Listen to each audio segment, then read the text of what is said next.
জাতীয় থেকে আন্তর্জাতিক, প্রান্তিক জনপদ থেকে নগর চারপাশে ঠিক কী ঘটছে এই মুহূর্তে তা নিয়ে আয়োজন এখন চারদিক।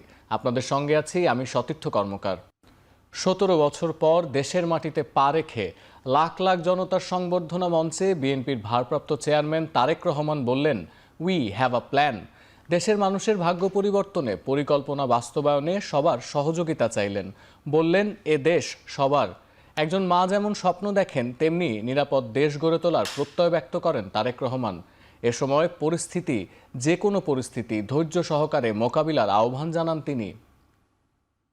I have a plan for the people of my country, for my country. আজ এই পরিকল্পনা দেশের মানুষের স্বার্থে, দেশের উন্নয়নের জন্য, দেশের মানুষের ভাগ্যের পরিবর্তনের জন্য। যদি সেই প্ল্যান, সেই কার্যক্রম, সেই পরিকল্পনাকে বাস্তবায়ন করতে হয়, প্রিয় ভাই বোনেরা, এই জনসমুদ্রে যত মানুষ উপস্থিত আছেন, এই সারা বাংলাদেশে গণতন্ত্রের শক্তি যত মানুষ উপস্থিত আছেন, প্রত্যেকটি মানুষের সহযোগিতা আমার লাগবে। প্রত্যেকটি মানুষের সহযোগিতা আমাদের লাগবে। আপনারা যদি আমাদের পাশে থাকেন, আপনারা যদি আমাদেরকে সহযোগিতা করেন, ইনশাআল্লাহ আমরা আই হ্যাভ এ প্ল্যান বাস্তবায়ন করতে সক্ষম হব। তরুণ প্রজন্মের যে সদস্যরা আছেন, আপনারাই আগামী দিন দেশকে নেতৃত্ব দিবেন, দেশকে গড়ে তুলবেন। এই দায়িত্ব তরুণ প্রজন্মের সদস্যদেরকে আজ গ্রহণ করতে হবে, যাতে করে এই দেশকে আমরা সুন্দরভাবে গড়ে তুলতে পারি।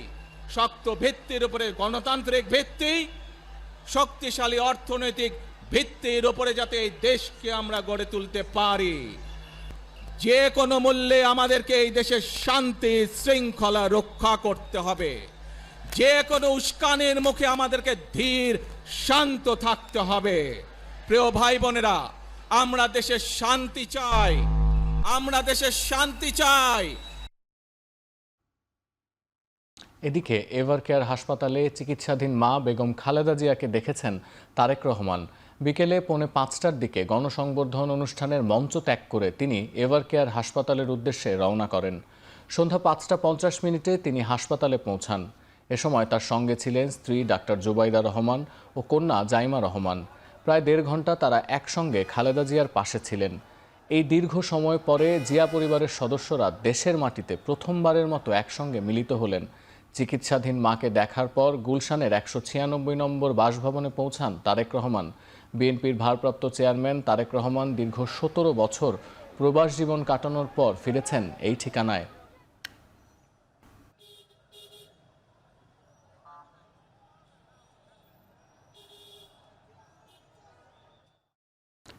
এর আগে দুপুর 11:30টার কিছুক্ষণ পর স্ত্রী জুবাইদা রহমান ও মেয়ে জাইমা রহমানকে নিয়ে সপরিবারে ঢাকায় পৌঁছান তারেক রহমান। তারেক রহমানকে বহনকারী বাংলাদেশ বিমানের ফ্লাইটটি সিলেটে 1 ঘন্টার যাত্রাবিরতির পর বেলা 11:40 দিকে শাহজালাল বিমানবন্দরে পৌঁছান। তাকে স্বাগত জানান বিএনপির মহাসচিব মির্জা ফখরুল ইসলাম আলমগীর, স্থায়ী কমিটির সদস্য সালাউদ্দিন আহমেদ, নজরুল ইসলাম খান মঈন সহ দলের সিনিয়র নেতারা। এ সময় বিমানবন্দরের লাউঞ্জে ডাক্তার জুবাইদা রহমানের সঙ্গে মা সৈয়দা ইকবাল মান্দ বানু তারেক রহমানকে বরণ করে নেন। পরে লাউঞ্জে বসে স্বজনদের সঙ্গে শুভেচ্ছা বিনিময় করেন তিনি। এর কিছুক্ষণ পর সাদা গাড়িতে করে ডাক্তার জুবাইদা ও মেয়ে জাইমা গুলশানের বাসা ফিরোজার উদ্দেশ্যে যাত্রা শুরু করেন।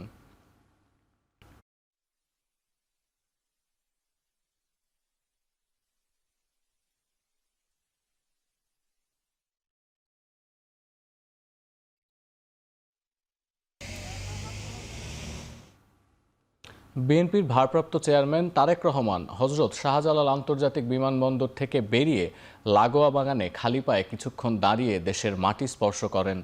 দুপুর 12:35 ভিআইপি গেট দিয়ে বের হয়ে বাসে ওঠার আগে তিনি বাগানে যান। এ সময় সেখানে আবেগঘন পরিবেশের সৃষ্টি হয়। সবুজ ঘাসের ওপর খালি পায়ে দাঁড়িয়ে তিনি মাটি স্পর্শ করেন। এক মুঠো মাটি হাতে নিয়ে দেশে ফেরার মুহূর্ত উপভোগ করেন। এরপর লাল সবুজ রঙের বাসে করে তারেক রহমান রওনা দেন 300 ফিটের 36 জুলাই এক্সপ্রেসওয়ে এলাকায় গণসংবর্ধনার সমাবেশস্থলে।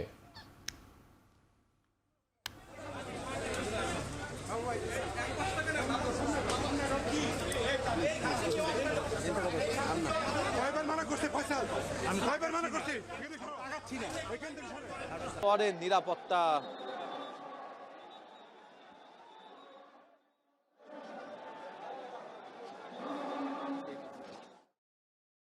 কঠোর নিরাপত্তা আর লাখ লাখ নেতাকর্মীর ভিড় ঠেলে সবার আগে বাংলাদেশ স্লোগান লেখা লাল সবুজ বাসে করে সমাবেশ স্থলের উদ্দেশ্যে যাত্রা শুরু করেন বিএনপির ভারপ্রাপ্ত চেয়ারম্যান তারেক রহমান।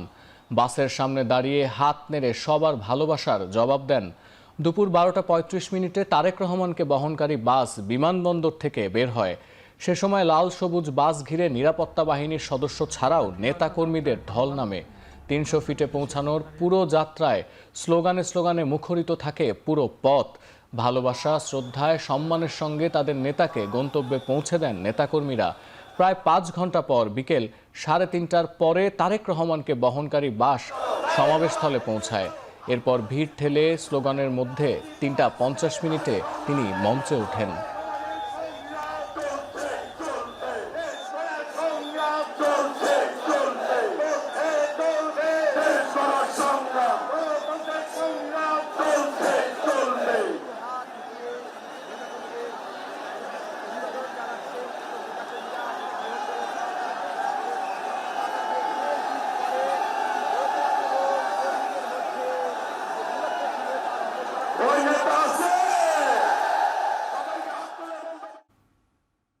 বিএনপির ভারপ্রাপ্ত চেয়ারম্যান তারেক রহমানকে বরণ করে নিতে জনসমুদ্রে পরিণত হয় রাজধানীর 300 ফিটের সংবর্ধনা স্থল। তারেক রহমানের স্বদেশ প্রত্যাবর্তন উপলক্ষে গণসংবর্ধনা স্থল এদিন সকালের মধ্যেই রূপ নেয় জনসমুদ্রে, যার ঢেউ আছড়ে পড়ে 300 ফিটের আশেপাশের এলাকাতেও। নাচে গানে স্লোগানে পুরো সমাবেশ স্থল যেন হয়ে ওঠে এক উৎসব মুখর পরিবেশ। 300 ফিট ও এর আশেপাশের এলাকার লাখ লাখ বিএনপি নেতাকর্মীদের উৎসব, উদ্দীপনা, আনন্দ ছিল চোখে পড়ার মতো। প্রিয় নেতাকে বরণ করে নিতে ছিল না কোনো কার্পণ্য। তারা বলছেন, তারেক রহমানের স্বদেশ প্রত্যাবর্তন শুধু বিএনপির জন্য ইতিবাচক নয়, বরং গোটা দেশই নতুনভাবে উজ্জীবিত হবে। আজকে আমরা আনন্দে উচ্ছ্বাসে আমি আমার 2 ছেলেকে সাথে নিয়ে আমি আজকে এই ইতিহাসের সাক্ষী হতে এখানে উপস্থিত হয়েছি। দেশে থেকে আমরা কারা নির্যাতিত, জেল খাট যত বেশি কাটছি, আজকে আমাদের মনে হয়েছে আপনার একটা ঈদের মিলন মেলা হবে উনি আসাতে। এদেশে একটি জাতীয় সরকার আসার পর এদেশের মানুষ মুখ খুলে কথা বলবে, এদেশের ছাত্র জনতা মুখ খুলে কথা বলবে, এদেশের মানুষ স্বাধীনভাবে তাদের কথা বলার অধিকার ফিরিয়ে পাবে। আজকে এই কুয়াশার মধ্যে আছি এবং আমাদের ওনার মানে বিএনপির জন্য আমাদের যে শরীরের যে গরম, যে রক্ত যে গরম, সেটা আজকে আমাদের প্রমাণ হয়েছে আর কি। দীর্ঘ প্রায় 17 বছর পর দেশে ফিরেই প্রধান উপদেষ্টা ডক্টর মোহাম্মদ ইউনূসকে সহযোগিতার জন্য ফোন করে ধন্যবাদ জানিয়েছেন বিএনপির ভারপ্রাপ্ত চেয়ারম্যান তারেক রহমান। দুপুরে শাহজালাল আন্তর্জাতিক বিমানবন্দরে নেমেই ফোনে প্রধান উপদেষ্টার সঙ্গে কথা বলেন তিনি। সামাজিক যোগাযোগ মাধ্যম ফেসবুকে নিজের ভেরিফাইড পেজে প্রধান উপদেষ্টার সঙ্গে কথোপকথনের একটি ভিডিও শেয়ার করেছেন তারেক রহমান। তাতে ক্যাপশন দিয়েছেন, প্রধান উপদেষ্টাকে ধন্যবাদ জ্ঞাপন। এ সময় প্রধান উপদেষ্টার শারীরিক অবস্থার খোঁজ খবর নেন বিএনপির ভারপ্রাপ্ত চেয়ারম্যান। নিজের এবং পরিবারের সবার পক্ষ থেকে প্রধান উপদেষ্টাকে ধন্যবাদ দেন তিনি। তার দেশে ফেরাকে কেন্দ্র করে বিশেষ করে নিরাপত্তার জন্য প্রধান উপদেষ্টা যে আয়োজন করেছেন, তার জন্য প্রধান উপদেষ্টার প্রতি কৃতজ্ঞতা জানান তারেক রহমান।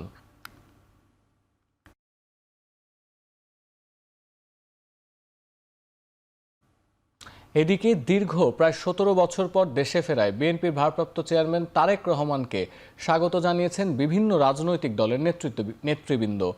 জামায়াতে ইসলামীর আমির ডাক্তার শফিকুর রহমান তার ভেরিফাইড ফেসবুক পেজে এক পোস্টে তারেক রহমানকে স্বাগত জানান। এছাড়া তারেক রহমানকে দেশে স্বাগত জানিয়েছেন জাতীয় নাগরিক পার্টি এনসিপির আহ্বায়ক নাহিদ ইসলামও।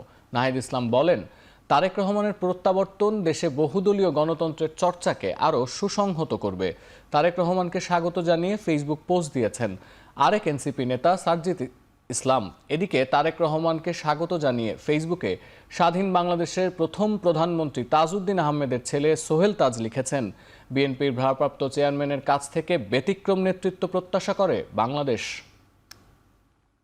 17 বছর পর বিএনপির ভারপ্রাপ্ত চেয়ারম্যান তারেক রহমানের দেশে ফেরার খবরটি ফলাও করে প্রচার করেছে বিবিসি, রয়টার্স, আল জাজিরা সহ প্রায় সবগুলো আন্তর্জাতিক গণমাধ্যম, যেখানে ফুটে উঠেছে তারেক রহমানকে অভিবাদন জানানোর জন্য রাজধানীর 300 ফিটে লাখ লাখ নেতাকর্মী ও জনতার ঢল নামার খবরও।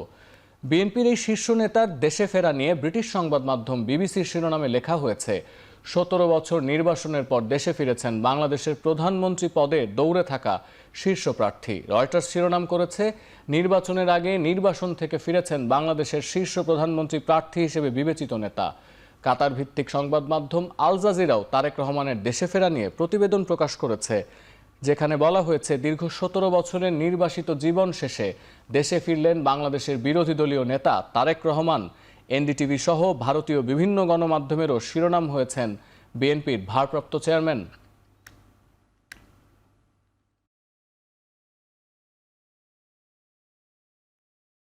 ত্রয়োদশ সংসদ নির্বাচনে অংশ নিতে ঢাকা 15 আসন থেকে মনোনয়নপত্র সংগ্রহ করেছেন জামায়াতে ইসলামীর আমির ডাক্তার শফিকুর রহমান। বৃহস্পতিবার জামায়াত সহকারী সেক্রেটারি জেনারেল এহসানুল মাহবুব জুবায়েরের নেতৃত্বে একটি প্রতিনিধি দল আগারগাঁওয়ের রিটার্নিং অফিসারের কার্যালয় থেকে এ মনোনয়নপত্র সংগ্রহ করেন। ঢাকার আঞ্চলিক নির্বাচন কর্মকর্তা ও রিটার্নিং অফিসার মোহাম্মদ ইউনুস আলী বিষয়টি নিশ্চিত করেছেন। গত 11 ডিসেম্বর নির্বাচনের তফসিল ঘোষণার পর থেকে এ পর্যন্ত ঢাকা 15 আসনে বিএনপির শফিকুল ইসলাম খান মিল্টন সহ একাধিক সম্ভাব্য প্রার্থী মনোনয়ন সংগ্রহ করেছেন। এদিকে একই দিনে ঢাকা 13 আসন থেকে বাংলাদেশ খেলাফত মজলিসের আমির মৌলানা মোহাম্মদ মামুনুল হক এবং জাতীয়তাবাদী গণতান্ত্রিক আন্দোলন এনডিএম এর চেয়ারম্যান ববি হাজ্জাজও মনোনয়নপত্র সংগ্রহ করেছেন।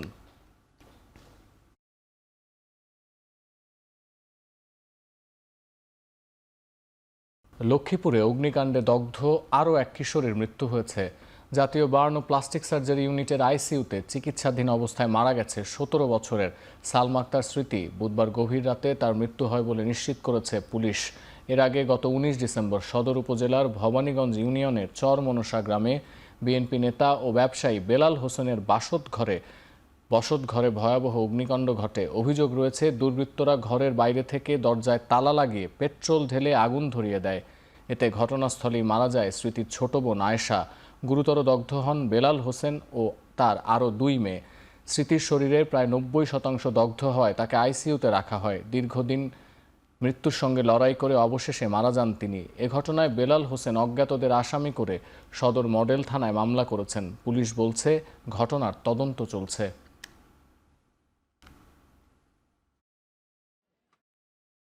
আলোচিত দীপু চন্দ্র দাস হত্যাকাণ্ডে আরও 6 জনকে গ্রেফতার করেছে পুলিশ। সিসিটিভি ফুটেজ ও ভিডিও পর্যালোচনা করে বুধবার রাতে ভালুকা এলাকা থেকে 6 জনকে গ্রেফতার করা হয়। এ নিয়ে এই ঘটনায় মোট 18 জনকে গ্রেফতার করেছে আইন শৃঙ্খলা রক্ষাকারী বাহিনী। বৃহস্পতিবার দুপুরে গ্রেফতার 6 জনকে 5 দিনের রিমান্ড চেয়ে আদালতে পাঠানো হয়েছে। রিমান্ড শুনানি পরে অনুষ্ঠিত হবে বলে জানিয়েছে পুলিশ। গ্রেফতার আসামিরা দেশের বিভিন্ন জেলার বাসিন্দা। তারা সবাই ঘটনার সময় ঘটনাস্থলে উপস্থিত ছিলেন বলে প্রাথমিক তদন্তে জানা গেছে। গত 18 ডিসেম্বর রাতে ধর্ম নিয়ে কটূক্তির অভিযোগ তুলে দীপুচন্দ্র দাসকে নির্মমভাবে পিটিয়ে হত্যা করা হয়। পরে উত্তেজিত জনতা তার মরদেহে আগুন দেয়। এ ঘটনায় নিহতের ছোট ভাই অপুচন্দ্র দাস বাদী হয়ে ভালুকা থানায় অজ্ঞাত 150 জনকে আসামি করে একটি হত্যা মামলা দায়ের করেছেন।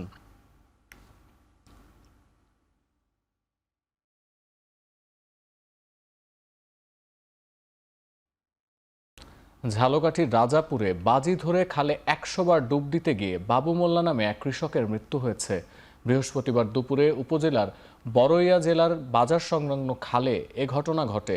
স্থানীয়রা জানায় দুপুরে বাবুল মোল্লা বাড়ি থেকে 1 বস্তা চাল মাথায় নিয়ে বড়ইয়া কাঁচারি বাড়ি বাজারে নিয়ে যান। শীতের মধ্যেও ভারী বোঝা বহনের কারণে তার শরীর ঘেমে যায়। এ সময় বাজারে উপস্থিত কয়েকজনের সঙ্গে 500 টাকার বিনিময়ে খালে নেমে 100 বার ডুব দেওয়ার বাজি ধরেন বাবুল মোল্লা। বাজি অনুযায়ী তিনি খালি গায়ে খালে নেমে 100 বার ডুব দেন। ডুব দেওয়া শেষ করে খাল থেকে উঠেই বাবু মোল্লা অসুস্থ হয়ে পড়েন। পরে স্বজনরা কম্বল দিয়ে জড়িয়ে ও আগুনের তাপে শরীর গরম করার চেষ্টা করেন। তবে এ অবস্থার দ্রুত অবনতি হলে তাকে রাজাপুর উপজেলার স্বাস্থ্য কমপ্লেক্সে নেওয়া হয়। সেখানে চিকিৎসক তাকে মৃত ঘোষণা করেন। লিখিত অভিযোগ পেলে তদন্ত সাপেক্ষে আইনগত ব্যবস্থা নেওয়া হবে বলে জানিয়েছে পুলিশ।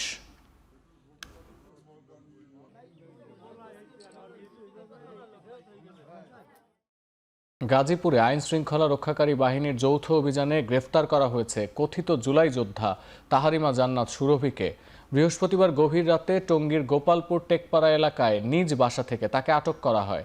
পুলিশ জানায়, সামাজিক যোগাযোগ মাধ্যমে নিজেকে জুলাই যোদ্ধা হিসেবে পরিচয় দিয়ে আসা তাহারিমা জান্নাত সুরভির বিরুদ্ধে চাঁদাবাজি ও অপহরণের একাধিক অভিযোগ রয়েছে।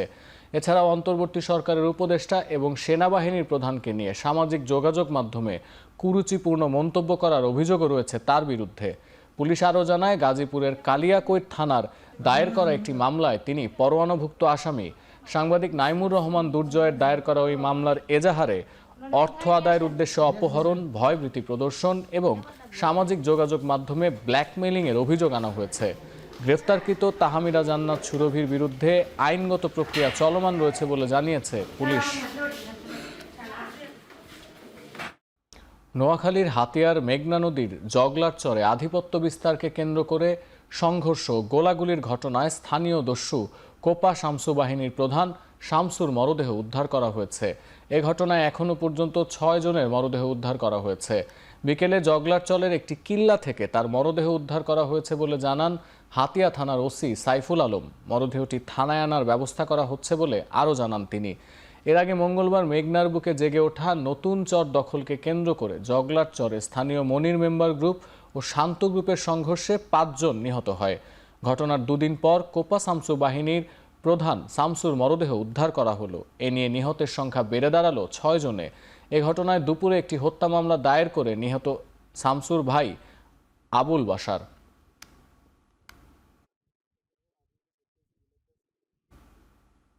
রাজবাড়ী পাংশার চাঁদাবাজির অভিযোগ তুলে সম্রাট বাহিনীর প্রধান সন্ত্রাসী অমৃত মণ্ডল ওরফে সম্রাটকে পিটিয়ে হত্যা করা হয়েছে।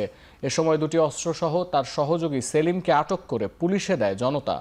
বুধবার রাত 11:15টার দিকে উপজেলার কলিমোহর ইউনিয়নের হোসেনডাঙ্গা গ্রামে এ ঘটনা ঘটে। নিহত সম্রাট উপজেলার কলিমোহর ইউনিয়নের হোসেনডাঙ্গার অক্ষয় মণ্ডলের ছেলে।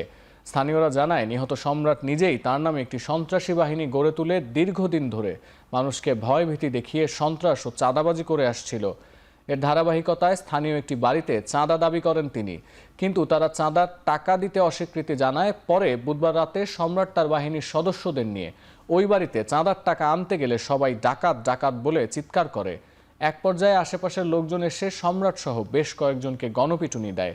এতে ঘটনাস্থলে মৃত্যু হয় সম্রাটের। আর 2টি আগ্নেয়াস্ত্র সহ তার সহযোগী সেলিমকে আটক করে পুলিশে দেয় স্থানীয়রা। পুলিশ জানায়, সম্রাটের নামে থানায় একাধিক হত্যা ও চাঁদাবাজি সহ নানান মামলা রয়েছে।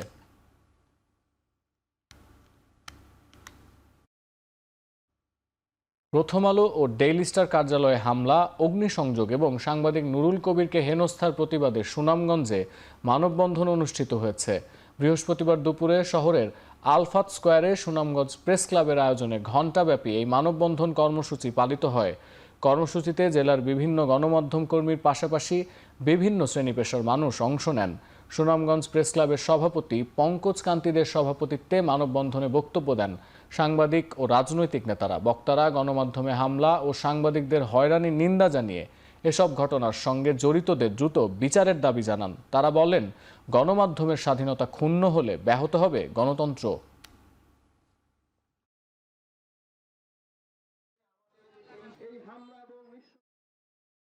মিয়ানমারে পাচারের সময় কক্সবাজার সেন্ট মার্টিন সংলগ্ন সমুদ্র থেকে বিপুল পরিমাণ সিমেন্ট ও মশার কয়েল জব্দ করেছে কোস্টগার্ড। এ সময় 22 জন পাচারকারীকেও আটক করা হয়। সকালে কোস্টগার্ড মিডিয়া কর্মকর্তা লেফটেন্যান্ট কমান্ডার সিয়াম উল হক এ তথ্য নিশ্চিত করেন। তিনি জানান, গোপন সংবাদের ভিত্তিতে গত 23 ডিসেম্বর মঙ্গলবার রাতে কোস্টগার্ড জাহাজ জয় বাংলার নেতৃত্বে সেন্ট মার্টিনের ছেড়া দ্বীপের দক্ষিণ পূর্ব সংলগ্ন সমুদ্র এলাকায় বিশেষ এই অভিযান পরিচালনা করা হয়। অভিযান চলাকালে সন্দেহজনক 2টি ফিশিং বোট তল্লাশি করা হয়। এ সময় অবৈধভাবে শুল্ককর ফাঁকি দিয়ে মিয়ানমারে পাচারের উদ্দেশ্যে বহনকৃত 1300 ব্যাগ বস্তা সিমেন্ট ও প্রায় 7000 প্যাকেট মশার কয়েল জব্দ করা হয়। জব্দকৃত মালামাল, পাচার কাজে ব্যবহৃত বোট ও আটককৃতদের বিরুদ্ধে আইনানুগ ব্যবস্থা গ্রহণের প্রক্রিয়াধীন রয়েছে।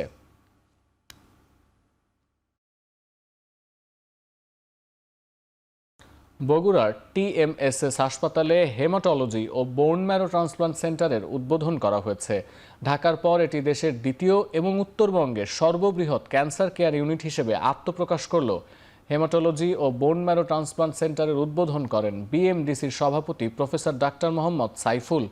অত্যাধুনিক এই ক্যান্সার ইউনিট উদ্বোধনের ফলে উত্তরবঙ্গ ও এর আশেপাশের অঞ্চলের রোগীরা আরও সহজে ও অল্প খরচে হেমাটোলজি ও বোন ম্যারো ট্রান্সপ্ল্যান্ট করার পাশাপাশি বিভিন্ন উন্নত চিকিৎসা সেবা নিতে পারবেন বলে জানান তিনি। উদ্বোধনের পর আজ অনুষ্ঠিত হয় সায়েন্টিফিক সেমিনার। সেখানে উপস্থিত ছিলেন TMSS এর প্রতিষ্ঠাতা ও নির্বাহী পরিচালক অধ্যাপক ডাক্তার হোসনে আরা বেগম, উপনির্বাহী পরিচালক রোটারিয়ান ডাক্তার মতিউর রহমান এবং chief consultant doctor Abu Jafar Mohammad Saleh সহ বিভিন্ন হেমাটোলজি বিশেষ ব্যক্তিত্ববিজ্ঞ।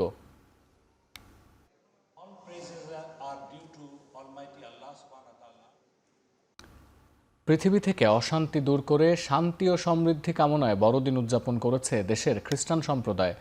রাজধানীর বিভিন্ন গির্জায় প্রার্থনার মধ্য দিয়ে যীশু খ্রিস্টের জন্মদিন পালন করা হয়। বড়দিনের দিনের শুরুতে প্রার্থনা, শুভেচ্ছা বিনিময়, কেক পিঠা তৈরি ও আপ্যায়নের মাধ্যমে উৎসব মুখর পরিবেশ সৃষ্টি হয়।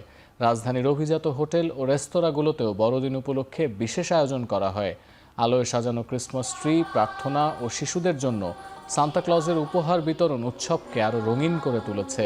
শপিং মলগুলোও সেজেছে বড়দিনের সাজে। আমাদের মুক্তিদাতা প্রভু যীশু খ্রিস্টের আগমনে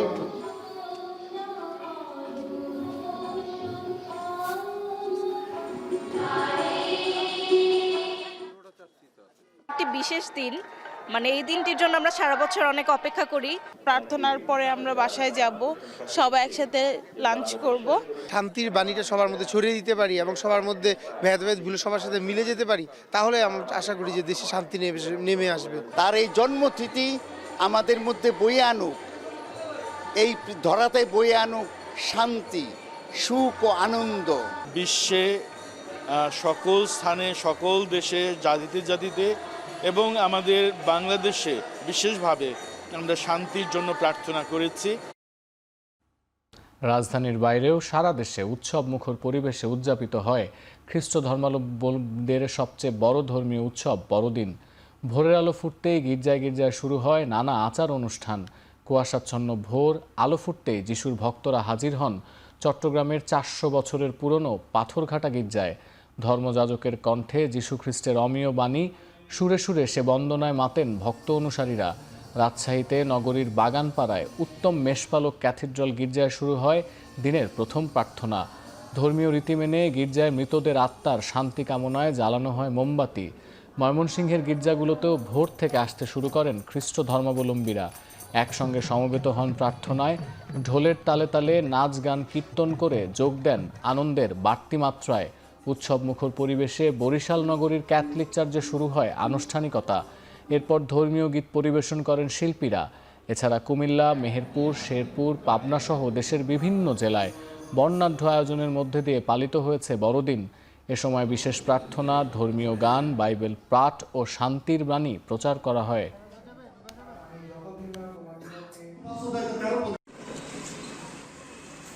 খ্রিস্ট আসার পর 2025 খ্রিস্টাব্দ চলছে, এটা যে একটা ঐতিহাসিক সত্য। এই আনন্দ বার্তা আমরা সবার মাঝে ছড়িয়ে দিতে চাই। ঈশ্বর যেন আমাদের অন্তরে জন্ম নিতে পারেন, আর আমরা যেন সবার মাঝে ঈশ্বরের এই শান্তির বার্তা পৌঁছে দিতে পারি। প্রচুর আনন্দ করব, খাওয়া দাওয়া করব বাবা মার সাথে। প্রার্থনা করেছি, ভালো লাগছে, ফ্যামিলি সবার সাথে শান্তিতে মিলেমিশে জাতি, ধর্ম, বর্ণ নির্বিশেষে বসবাস করতে পারি, এটাই সৃষ্টিকর্তার কাছে চেয়েছি। ধরণীকে বিশেষভাবে আশীর্বাদ করেন এবং আমরা নতুন বছরটা সুন্দরভাবে কাটাতে পারি। সবাই যেন সুন্দর সুষ্ঠুমতো জীবনযাপন করতে পারে, চলাফেরা করতে পারে, তার জন্য আমরা প্রভুর কাছে বিশেষ আশীর্বাদ যাচনা করি। প্রার্থনা আর বর্ণিল আয়োজনে বড়দিন উদযাপনে মেতেছেন বিশ্বের খ্রিস্টান ধর্মাবলম্বীরা। ঐতিহ্য অনুযায়ী ব্যক্তিগত এস্টেট স্যান্ডরিংহামের গির্জায় বড়দিনের বিশেষ অনুষ্ঠানে সপরিবারে যোগ দিয়েছেন রাজা তৃতীয় চার্লস। ক্রিসমাসের প্রথম ভাষণে বিশ্বজুড়ে চলমান সংঘাত বন্ধের বার্তা দিয়েছেন পোপ লিও। যুদ্ধের কারণে গেল 2 বছর আতঙ্কে বসবাসের পর এবছর ক্রিসমাসের আয়োজনে সামিল হতে পেরেছেন যিশুর জন্মস্থান বেথলেহেমের বাসিন্দারা। বিশেষ প্রার্থনা হয়েছে ফ্রান্সের নটরডেম ক্যাথিড্রালে। ক্রিসমাস উপলক্ষে শুভেচ্ছা বার্তা দিয়েছেন বিশ্ব নেতারাও।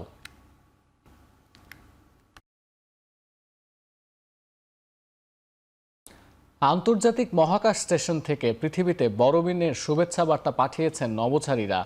এমনকি ক্রিসমাসের সাজসজ্জায় সাজানো হয়েছে মহাকাশ স্টেশনও। During the season, it's about spending time with family and friends and enjoying time together and reflecting on the year that we've just had. So from all of us aboard the International Space Station to all of you, we would like to wish you the happiest of holiday season, the happiest of Christmas, Merry Christmas, and a happy New Year. আনুষ্ঠানিক যুদ্ধবিরতি আলোচনার প্রস্তুতি হিসেবে সীমান্তে প্রাথমিক বৈঠক সেরেছে Thailand ও Cambodia. বুধবার চান্থাবুরি প্রদেশের সীমান্ত এলাকায় থাইল্যান্ড আওতাধীন ভূমিতে উভয় দেশের প্রতিনিধি দলের মধ্যে বৈঠক হয়েছে। বিতর্কিত সীমান্ত নিয়ে চলমান সংঘাতের মধ্যেই বৈঠক হলো। বৃহস্পতিবার ও শুক্রবারও যুদ্ধবিরতি ইস্যুতে ব্যাংকক নমপেমের মধ্যে আলোচনা হবে বলে জানিয়েছে থাই প্রতিরক্ষা মন্ত্রণালয়। প্রাথমিক এই আলোচনা যদি সুষ্ঠুভাবে এগিয়ে যায় তাহলে শনিবার উভয় দেশের প্রতিরক্ষা মন্ত্রীদের মধ্যে আলোচনার কথা রয়েছে। ৮ ডিসেম্বর পুনরায় শুরু সীমান্ত সংঘাতে এখনও পর্যন্ত ৩০ বেসামরিক নাগরিক নিহতের দাবি কম্বোডিয়ার। অন্যদিকে একই সময় ২৩ সেনা সদস্য ও ৪২ জন বেসামরিক নাগরিক নিহতের খবর দিয়েছে থাই সামরিক বাহিনী। এছাড়া শুধু কম্বোডিয়ার সামরিক ঘাঁটি লক্ষ্য করে বিমান হামলার দাবি থাইল্যান্ডের। ফিলিস্তিনের অধিকৃত পশ্চিম তীরে ইসরায়েলের নতুন ১৯টি বসতি স্থাপন পদক্ষেপে নিন্দা জানিয়েছে ব্রিটেন, কানাডা, ডেনমার্ক ও ফ্রান্স সহ ১৪টি দেশ। পশ্চিম তীরে ইসরায়েলের বসতি সম্প্রসারণের সিদ্ধান্তকে অবৈধ বলেও অভিহিত করেছে দেশগুলো। এমনকি এটি আন্তর্জাতিক আইনের লঙ্ঘন বলেও জানানো হয়েছে। এতে গাজা যুদ্ধবিরতি এবং দীর্ঘমেয়াদী আঞ্চলিক শান্তি ও নিরাপত্তা বিপন্ন হওয়ার শঙ্কাও দেখা দিয়েছে। এর আগে জাতিসংঘ জানিয়েছে অধিকৃত ফিলিস্তিনি ভূখণ্ডে ইসরায়েলি বসতি সম্প্রসারণের চেষ্টা আন্তর্জাতিক আইন অনুসারে অবৈধ। এমনকি পশ্চিম তীরে ইসরায়েলকে ভূমি দখল করতে দেওয়া হবে না বলেও প্রতিশ্রুতি দিয়েছিলেন মার্কিন প্রেসিডেন্ট ডোনাল্ড ট্রাম্প।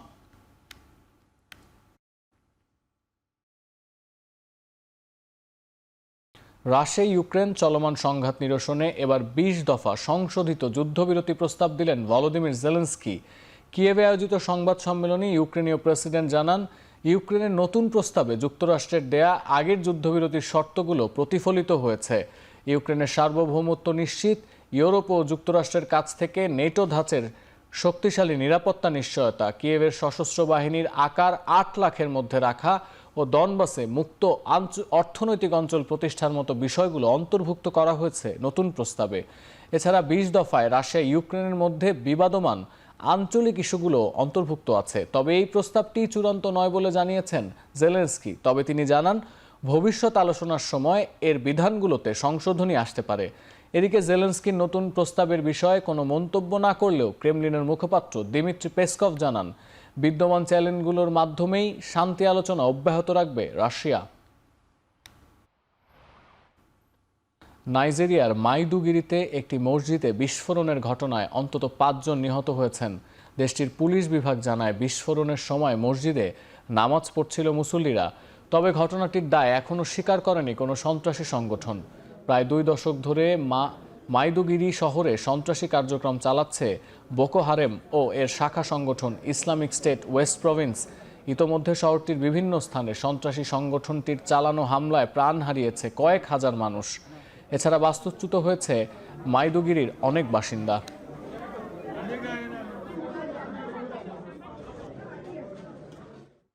ভারতের কর্ণাটকের চিত্রদুর্গ জেলায় এক ভয়াবহ সড়ক দুর্ঘটনায় দগ্ধ হয়ে অন্তত ১০ জনের মৃত্যু হয়েছে। বৃহস্পতিবার ভোরে ৪৮ নম্বর জাতীয় সড়কে একটি ট্রাকের ধাক্কায় স্লিপার বাসে আগুন ধরে গেলে এই দুর্ঘটনা ঘটে। বাসটি বেঙ্গালুরু থেকে শিমোগা যাচ্ছিল। পুলিশ জানিয়েছে, প্রাথমিক তদন্তে মনে করা হচ্ছে ট্রাকটি বাসের তেলের ট্যাঙ্কে আঘাত করেছিল, যার ফলে জ্বালানি ছড়িয়ে পড়ে আগুন ধরে যায়। এই দুর্ঘটনার জেরে তুমরুক রোডে দীর্ঘ যানজটের সৃষ্টি হয়। এর আগে নভেম্বরেও তেলেঙ্গানাতে একই ধরনের দুর্ঘটনায় ২০ জনের মৃত্যু হয়।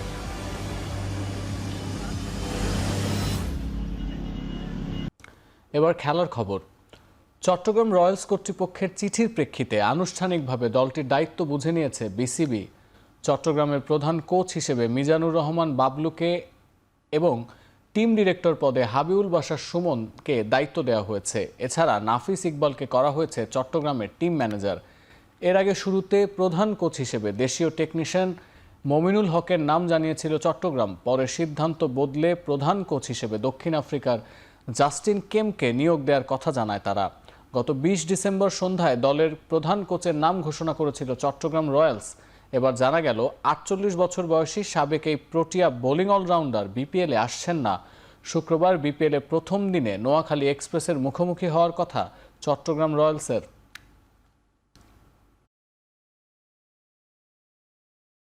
বিপিএল শুরু হতে বাকি একদিনেরও কম সময়, অথচ এবারের আসর ঘিরে দেখা দিয়েছে নানান অনিশ্চয়তা। চট্টগ্রাম রয়্যালস নিয়ে আগে থেকেই শঙ্কা ছিল।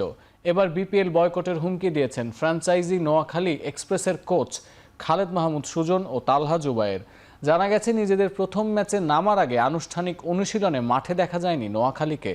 তবে অনুশীলনে পর্যাপ্ত সুযোগ সুবিধা না থাকায় তৎক্ষণাৎ মাঠ ত্যাগ করেন নোয়াখালীর দুই কোচ।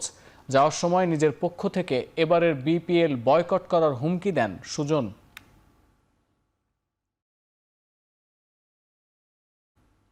বিপিএলের দ্বাদশ আসর শুরুর আগে দুঃসংবাদ পেয়েছে সিলেট টাইটান্স। নিলাম থেকে নেয়া দুজন ক্রিকেটারকে পাচ্ছে না নবাগত এই দলটি। অবশ্য নতুন এক ক্রিকেটারকে স্কোয়াডে অন্তর্ভুক্ত করার কথা জানিয়েছে Sylhet. Sri Lankan allrounder Angelo Mathews ও যুক্তরাষ্ট্রের অ্যারন জোন্সকে নিয়ে বেশ শক্তিশালী দল সাজিয়েছিল সিলেট। তবে ব্যক্তিগত কারণ দেখিয়ে টুর্নামেন্ট থেকে নিজেকে সরিয়ে নিয়েছেন ম্যাথিউস।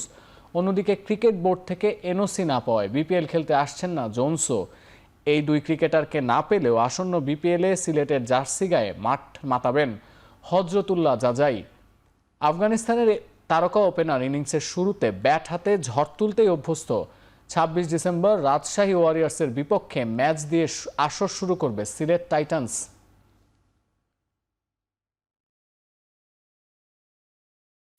দীর্ঘদিন ধরে জাতীয় দলের বাইরে সাকিব আল হাসান।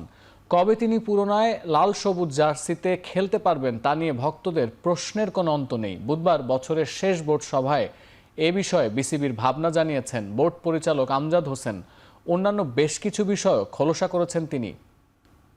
গত বছর আমাদের মাত্র 12টি জেলায় লিগ অর্গানাইজ করা হয়েছিল ক্রিকেট। এই বছর অলরেডি এই সিজনে 25-26 সিজনে আমাদের 11টি জেলায় হয়েছে। তো আমাদের বোর্ডের টার্গেট ইনশাল্লাহ আমরা হয়তো বা 40টি জেলায় অন্তত লিগ আয়োজন সম্পন্ন করার জন্য। Looking at his fitness and current form, তা আমার তো মনে হয় সে আরও অনেক বছর খেলা চালিয়ে যেতে পারবে। এটা তো আসলে আমরা বলতে পারছি না, এটা তো সিলেকশন প্যানেলের উপরে উনি কি কখন খেলবেন, কখন সিলেকশন প্যানেল যখন যিনি থাকবেন ওই পার্টিকুলার টাইমে এখন হবে যখন হবে, তো তাদের উপরে তো সিলেকশন প্যানেল তো ফাইনাল বোর্ড সিলেকশন করে। নারী ক্রিকেট দলের যে লিগগুলো আছে, ঢাকা ডিভিশনের নারীদের প্রিমিয়ার এবং প্রথম বিভাগ লিগ, ওখানে আমাদের দলগুলোদেরকে যে সাবসিডি দেওয়া হতো ওটা ইনক্রিজ করা হয়েছে এই কামিং সিজনে 25-26 সিজনে। প্রিমিয়ারের দলকে দেওয়া হবে 6,75,000 টাকা আর ফার্স্ট ডিভিশনের দলকে 4.5 লাখ টাকা। তো এটা ইন অ্যান এভারেজ বিটুইন 60 থেকে 80% ইনক্রিমেন্ট করা হয়েছে গতবারের থেকে। ভারতের বিপক্ষে আসন্ন টি-20 এবং ওয়ানডে সিরিজ সামনে রেখে দল ঘোষণা করেছে নিউজিল্যান্ড ক্রিকেট। সংক্ষিপ্ত সংস্করণের ক্রিকেটে নিউজিল্যান্ডকে নেতৃত্ব দেবেন মিচেল স্যান্টনার। ওয়ানডে দলের অধিনায়ক মাইকেল ব্রেসওয়েল। আগামী 11 জানুয়ারি থেকে শুরু হবে ভারত নিউজিল্যান্ড 3 ম্যাচের ওডিআই সিরিজ। এরপর 21 জানুয়ারি থেকে রয়েছে 5 ম্যাচের টি-20 সিরিজ, যা মূলত আগামী টি-20 বিশ্বকাপের প্রস্তুতি সিরিজ। এই দুই সিরিজের জন্যই মঙ্গলবার দল ঘোষণা করল নিউজিল্যান্ড। একদিনের সিরিজে ব্রেসওয়েলের নেতৃত্বে দলে রয়েছেন 15 জন। টি-20 দলের বেশ কয়েকজন ক্রিকেটারকে বিশ্রাম দেওয়া হয়েছে এই সিরিজে। টি-20 সিরিজে স্যান্টনারের নেতৃত্বে 15 জনের যে দল ভারত সফরে আসবে সেই দলই খেলবে বিশ্বকাপ।